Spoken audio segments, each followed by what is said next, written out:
Hello folks, my name is Tim and welcome back to my channel.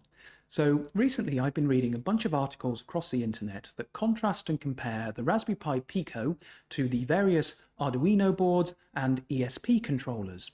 Now those articles are trying to ask the question, which is the best microcontroller? And well, as hobbyists, we understand that the best microcontroller is whichever one's rattling around in your parts box when you need it.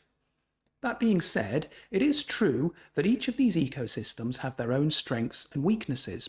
So today, I'm going to show you how to combine the Raspberry Pi Pico with the Arduino Uno by using the Integrated Circuit Communication Protocol, better known as I2C. We're going to be able to have the best of both worlds. So let's get started. Okay, so before we begin, we need to understand a little bit of theory about how the I2C interface actually works. We won't be spending very long on this piece because there's a lot of excellent material out on the internet already, so if you go do a quick search, you'll find plenty to read. However, we do need to know a little bit of the foundations of this stuff, so let's take a look. First of all, you need to know there are two wires in this communication protocol.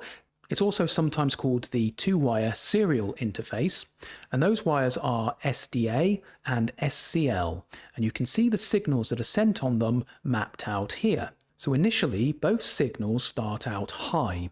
To trigger a communication, the SDA line is pulled low, followed by the SCL line, and that's the first step in opening a communication across the I2C bus. Once that's done, 7 bits are pushed out on the SDA line with 7 corresponding pulses on the SCL line. Those 7 bits are a device address. So you can have multiple devices on the I2C bus, and each device is identified uniquely by its address. And when we want to send a message, we need to say which device we're interested in by providing its address. Following the address, the 8th bit of that byte is a read or write indication flag, because we can either be writing data to the device that we've identified or reading data back from it. So that's how we tell which one of those activities we want to do. Finally, we receive an acknowledge. This acknowledge actually comes back from the device that we selected using the address. We either get a positive acknowledgement, the SDA line is pulled low, and that means the device exists on the bus and is listening to us, or we get a negative acknowledgement, and that means we're screaming into the void and the address we've used is incorrect. And that's all there is to sending the device address. And that's the first step of an I2C communication. Now, the second step is to send a memory address. So to do that, all you do is push 8 bits out onto the SDA line with 8 corresponding pulses on the clock line, SCL, and those 8 bits specify a memory address within the device that we've previously identified in the first step. In order to communicate, you give 2 addresses, the device you're interested in and an area of memory within that device that you'd like to either read from or write to. So for example, if you had several sensors that could detect multiple things, you would first identify which sensor you're interested in with the device address, and then you might identify which property of that sensor you're interested in with the memory address. And that's the second stage of an I2C communication, and again we have an acknowledgement. Now for the third and final stage of the communication, we're basically streaming data. So we push out onto the SDA line 8 bits and 8 clock pulses on the SCL line to correspond with them, and that represents a byte of data that's either going to be written to the target device or is being sent from the target device back to the requester. After each byte of data, we receive an acknowledgement, or we send an acknowledgement depending on which direction we're going in, and that indicates that that communicated byte was successfully transferred, and you can communicate as many bytes as you're interested in. Finally, once we've sent all the data that we'd like to send, we can end the communication by triggering a stop condition, and that's the basics of I2C communication. There's a little bit more to it, some complexities and edge cases and bits and pieces that we've omitted, but that's enough for us to get going and start understanding this. In fact, you don't really even need to keep all of this information in your head, because a lot of it is abstracted by the software libraries that we're going to use in a moment. So really, knowing this stuff is a good idea, but it's not essential. So now let's take a look at the circuit we've built to allow our Arduino Uno to communicate with the Raspberry Pi Pico. So let's take a look at how this is put together. Here on the breadboard we obviously have our Raspberry Pi Pico, but just above it you can see this second little module here. This is a logic level shifter, and it's needed to account for the fact that the Pico runs on 3.3 volt logic, but the Uno runs on 5 volts. Now, putting 5 volts directly into the I/O pins of the Pico isn't a particularly good idea, and we actually risk damaging it if we do that. So this module basically converts the Uno's 5 volt signal down to 3.3 volts for use by the Pico, and the Pico's 3.3 volt signal up to 5 volts for use by the Uno. So it basically lets us use whichever voltage these boards are happiest with. This particular example is a 4-channel unit, and all you have to do is connect the appropriate voltage and ground to the low side, and similarly connect the appropriate voltage and ground for the high side, and then it lets you convert up to 4 signal lines. You have a low side pin 1, and that maps through to the high side pin 1, and vice versa. 2 goes to 2, 3 to 3, and 4 to 4. So it's a very straightforward sort of relay type situation, and it's quite easy to use. Okay, so let's trace the wires through and see what connects where. Now I've made sure to use consistent colours throughout, so that should make it a little easier to follow along. On the Pico side, we have our 3.3 volt supply, and that's taken from physical pin 31. That's the 3.3 volt output from the Pico. And that's connected through to the low side voltage input of the logic level shifter. We then use the closest ground pin, and that's physical pin 38 here on the Pico, and that's just connected through to the ground on the logic shifter as well. So that completes the power circuit for this. In addition to that, we have these 2 signal lines. This first blue wire here is connected to GPIO pin 16, that's physical pin 21 on the Pico, and it's the I2C data line. And that's just connected through to the first input on the logic level shifter here. The second wire, this yellow one, this is connected between GPIO pin 17, physical pin 22, and the second input on the logic level shifter. And this is the I2C clock line. Now on the 5 volt side for the Uno, the situation is basically the same, only in this case we're taking a 5 volt line and ground from the appropriate pins on the Uno side, and the 2 signal pins are connected up to analog input A4 and A5. The clock signal is sent into A5 and the data signal is sent into A4, and those are the input pins you use for I2C on the Uno board. So that's all there really is to wiring up this thing. It's pretty easy actually. The only slightly complicated thing is the little logic level shifter here, but even that's not that big a deal. Before we dive into the software side of things, there's a few points we need to talk about. Firstly, the Raspberry Pi Pico has 2 separate I2C interfaces, and they're broken out at various points amongst the I/O pins. Now that's very handy if you need 2 independent buses. Maybe the Pico is connected to some downstream peripherals, but also needs to receive control signals of its own. So it can be quite helpful. However, you need to make sure you use a matched pair of data and clock pins. Connecting the clock from one and the data line from another obviously won't work. Next, we need to go over some terminology. The I2C bus was invented back in the 80s, and they chose to use some names that we wouldn't find acceptable these days. The main device on the bus was called the master, and any connected device that isn't the master is referred to as the slave device. Now, for obvious reasons, I won't be using those terms, but if you read any of the old documents online, that's probably what you see. For this video, I'll be using the terms controller, to refer to the master and peripheral to refer to anything that isn't a master. And in this example, we're going to be using the Pico as our controller, and the Uno will play the role of the peripheral, though it makes no real difference as far as the wiring is concerned, and it's a very simple change in software if you wanted to reverse those positions. So, finally, let's talk about pull-up resistors. I2C is what's called an open drain circuit. That basically means the circuit is in the high state normally, that is when it's not doing anything. To trigger the bus, you need to drive it low, i.e. it's low voltage active. To keep the bus in the high state, however, resistors are usually connected between the voltage line and each of the signal lines. And for obvious reasons, those are referred to as pull-up resistors because they pull those pins high. Now, some microcontrollers have pull-up resistors built in.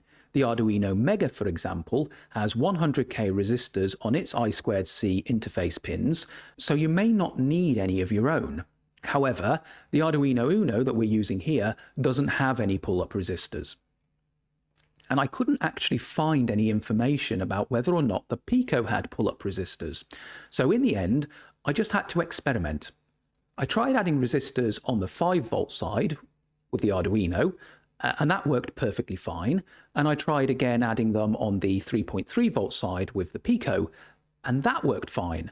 So then I tried removing them completely, and it still worked fine. So that suggests that perhaps the Pico has pull-up resistors built in. I don't know that for sure, and if anyone does, please leave a comment because I'd be very interested, and I'm sure others would as well. But for the sake of simplicity, since it all works without pull-ups, I'm just going to omit these pull-up resistors, and we won't bother with them. Your mileage may vary, and depending on what you're doing with your I2C bus, you may need to add some. So I've actually linked in the description a document by TI that describes how to calculate the appropriate resistances that you'll need for pull-up resistors, depending on what you're doing. So hopefully that's useful to anyone who does need to add them. Okay, enough talking, time to take a look at the software side of this. Okay, here we are at my Raspberry Pi 400 desktop, and I've loaded up both the MicroPython program that we're going to be running on our Raspberry Pi Pico and the Arduino sketch that we're going to be running on the Uno. So as you can see, they're both very simple programs. The source code of both of them fits quite comfortably on a single screen. So first of all, we'll take a look at what's going on the Pico. Now, we're going to import some modules here just at the top, and the interesting one is this I2C module. This is the software interface to I2C that's been provided by the MicroPython SDK authors. And this is a reason why you don't really need to understand how I2C works at a theoretical level, because all of the details are taken care of for you by this little module. So there you are. It's always a good idea to understand it, but if you can't quite wrap your head around it, or you're not really interested in the theory, then you don't really need to know it. So once we've got the import taken care of, then we've got this little message size variable. First of all, this is just a little constant I'm using. And here we actually create our I2C interface. So this little object, I2C, you create it with this function call. What you need to do is you tell it which of the two interfaces on the Raspberry Pi Pico you would like to use. In this case, we're saying interface 0. Then you pass it the pin you'd like to use for your clock line and the pin you'd like to use for your data line. And we're using pins 17 and 16. That's a GPIO pin rather than physical pin. And finally, you need to pass it the frequency that you would like the bus to operate at. Now, I2C has a number of different frequencies that it can operate at. Here we're asking it to run at 100 kilohertz, and that's the slowest speed that it supports. You can run it much, much faster than that, but for our demo here, 100 kilohertz is plenty. Okay, so once we've created the little interface object, the next thing we're going to do here is use this I2C.scan method. Now that actually scans the bus and collects the address of all the connected peripherals, returning it in a list. Now, because I know that there's only one peripheral on this bus, I'm going to take the very first item in that list and store it off as the address of our Uno. So if you don't know what's on your bus, or you don't know what the addresses are of those peripherals, then this little method will help you to find them. So it's quite useful. Right, now that we have the address of our peripheral, we can write a message to it. So here I'm just using the write to method. I'm saying the address of the peripheral on the bus and the message I'd like to send. And we're going to introduce ourselves. We're going to say, hi from Pi, because that's who we are. Now, immediately following the write, we have a little sleep. Now, I needed to add this in because if I attempted to do the next operation, which is a read from operation, immediately after the write, the Uno wasn't in the right state to be read from, and this just generated an OS error. So basically we were running it too quickly and the Uno hadn't quite caught up to where it needed to be. So a little sleep here took care of that and everything worked fine afterwards. So here we go, I2C.read from. So this is how we get data back from our peripheral. Now, as the controller of the bus, we can basically read from any one of our peripherals. So we pull data from the peripheral rather than the peripheral pushing data out to us. So a peripheral wouldn't do a equivalent to this write to operation. It would wait until somebody attempted to read from it, and then it would provide the information that was requested of it. So that's the difference at the software level between the controller and a peripheral device. Anyway, once we get back our message, so we just pass the address here and the message size, that's a maximum number of bytes to read back, then we just store it into the variable A here and print it out. So that's just going to print out into our shell down here the message that we received from whatever peripheral has this address, and we know that that is the Uno. Once we're done with that, we'll just print a little done message, and that just indicates the program has completed. And that is it for the Raspberry Pi Pico side of things. Very, very simple little program, hardly anything to it really. So using I2C is a very straightforward thing to do. Okay. So let's take a look at what's going on the Uno side of things. So here, this is our little Arduino sketch that we're running. First of all, we import the wire header file, and this wire library is basically equivalent to the I2C module that we're using over here. We define a couple of constants here. So this Uno address value, this is the peripheral address of the Uno on the bus. I've just picked 9 here, and this is a fairly arbitrary choice. You can pick any 7-bit value you like and put it in there. Should work so long as it's unique. I gather from reading on this subject that there are some addresses which are reserved by Philips, the original creators of the I2C bus, but I haven't ever encountered a situation where an address didn't work, so any 7-bit value should be okay for your peripheral. So after that, we have the resp size, that's the response size, and that's 15 bytes because that is the length of this message here, hi from Arduino, and that is going to be our response that we'll send back to the Pico when it issues this read from command here on line 12 of the MicroPython program. Right. So in our setup method, this is the first method that's called in a Arduino sketch, and it's just a one-shot setup function.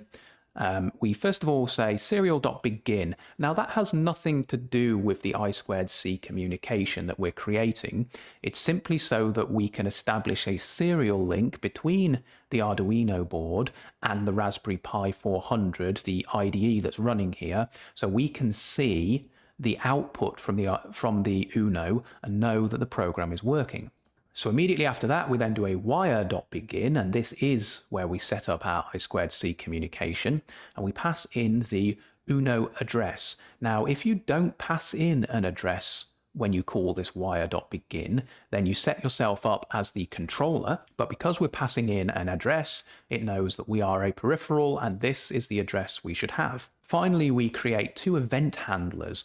Now, these event handlers are basically methods that will be called automatically by the wire library when various things occur. So we don't need to call these things explicitly, they will be called for us at the appropriate time. So we have an onReceive event handler, and that will be called when we receive data that's been sent to us from the controller. So in this case, when we say here in the MicroPython sketch, I2C.write2, that will cause the data receive event handler to be called on the Uno. So the next event handler we have is the onRequest, and this is called when the controller wishes to read data back from the peripheral device, in this case the Uno, and that corresponds to the I2C.readFrom function call here on our MicroPython side. So that's what will happen when you make this call here. This event handler will be fired on the Uno.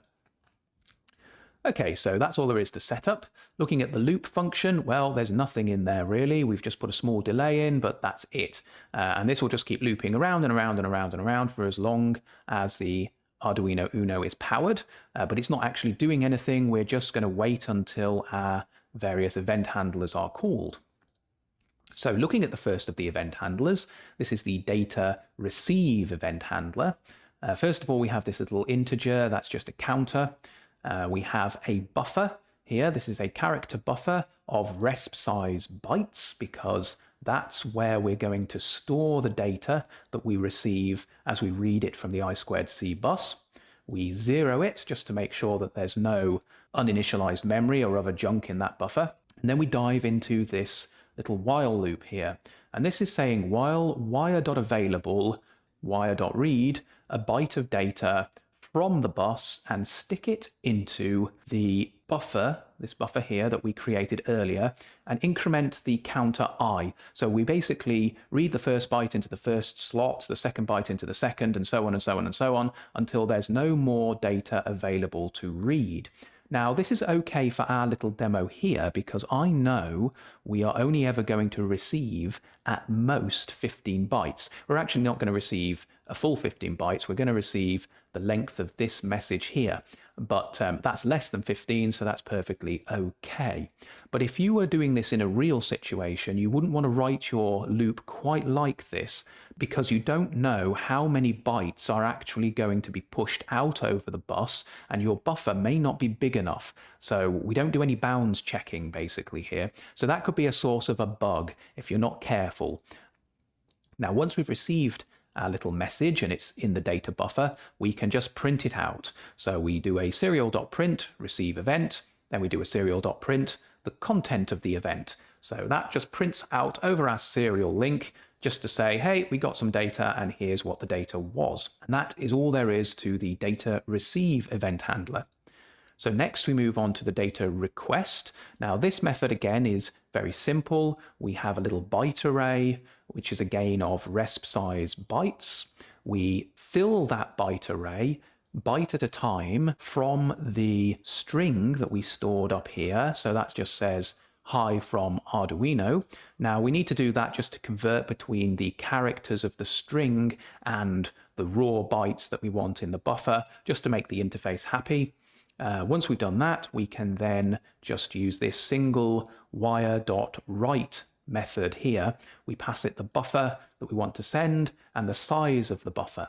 So unlike wire.read, which always read back a single byte and needed to be done in a loop, wire.write just writes the entire payload over the bus and we're done. So then we'll just print out a little message here just to say that we sent a response. And that is it. That's the entire sketch on the Arduino side. So let's try to run this program and see what happens. Since the Pico here is the controller, I'm going to run this side of things and we'll see what we get. Excellent. So there we are. We can see we've got the message that we expected to see. Hi from Arduino. Brilliant. So that means that this part at least is working fine. We have read from the Arduino and it has responded with the message we expected to see. Okie dokie then. Let's take a look at what's going on the Arduino side then. So what we need to do for this is we have to use our little serial monitor here. So I've just opened up the serial monitor tool. You can find it under Tools, Serial Monitor. There we go. And this will show us the messages that are being printed back from the Arduino. So here we are. We'll run our controller again and there we go. Excellent. So here we can see we've received an event. This first receive event, I think, corresponds to the bus scanning activities that we're doing here on line 8.